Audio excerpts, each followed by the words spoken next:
I was driving through the Pilliga, getting tired of the road.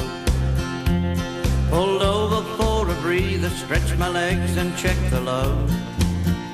It was getting close to sundown, been away near on a week, when I pulled into this campsite on the banks of Toohey Creek. Good morning, Bongo. Oh, hello there. This is Bongo here. Yeah, I'm at the Happy Day Stay Retreat.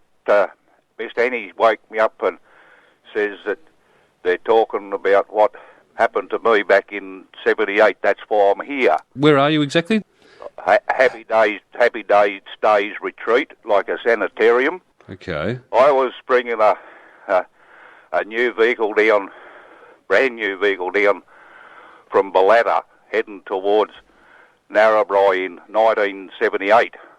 In September it was, 78, and heading for Tamworth, and I missed the turn-off out of Narrabri to go to Gunnedah, and I kept going, and I didn't know where I was going, and I saw these old mileage pegs on the side of the road. They'd been like painted over in those days, and I thought the engraving in it was a G, like for Gunnedah, but in actual fact they were a C for, turned out to be Coonabarabran. Right, okay.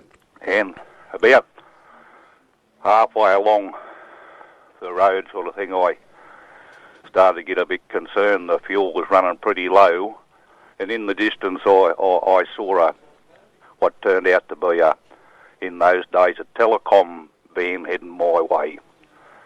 So I got out and I waved him down. It was pretty late in the afternoon, not just before dusk it was. Anyway, pulled up and he cracked the window down just a frightened little bit. And I said, look, I don't know where I am. Can you tell me where I am, mate? And he said, yeah. He said, you're in the middle of the Pilliga. Do you know where that is? I said, no, never heard of it. He said, what's your problem? I said, I'm nearly out of fuel. What, can you tell me where I can get some fuel? He said, you're about the equal distance from here to Coonabarabran and Narrabri. It wouldn't matter. Anyway, I said, I'm nearly out of fuel. I'd never get back.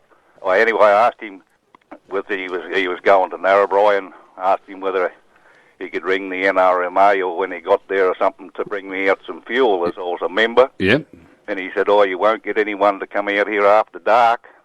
And anyway, he didn't explain why, but right. Anyway, so you were stuck there? I ended up staying in this big old four-wheel drive all through the night, and about 3:30, 4:45, this thing just fair started a rocking, and all these funny weird lights and that were dancing around outside, and I looked out, and what looked through the window at me is why I'm in this state today. He pulled the door off its hinges, and this thing, like it defies explanation. What it looked like, it was horrific, and it took me through the bush a fair way. So it grabbed hold of you, and we ended up at this. I suppose you'd call it a humpy sort of a thing, and this thing had a real fetish, obviously, for real thin, bow-legged, knock-kneed, white, hairy legs. He had pairs of legs hanging up, and when he realised that I was no good to him, he took me back. He took me back to the edge of the road, whatever it was. I assume it was a he. If it was a she, there's something wrong in the world. But Bongo. I never ever saw him again. And a timber truck picked me up the next morning when it went through, and he took me to Coonabarabran, and it wasn't long after that they made me stay at Happy Days Day Retreat, and I've been here ever since.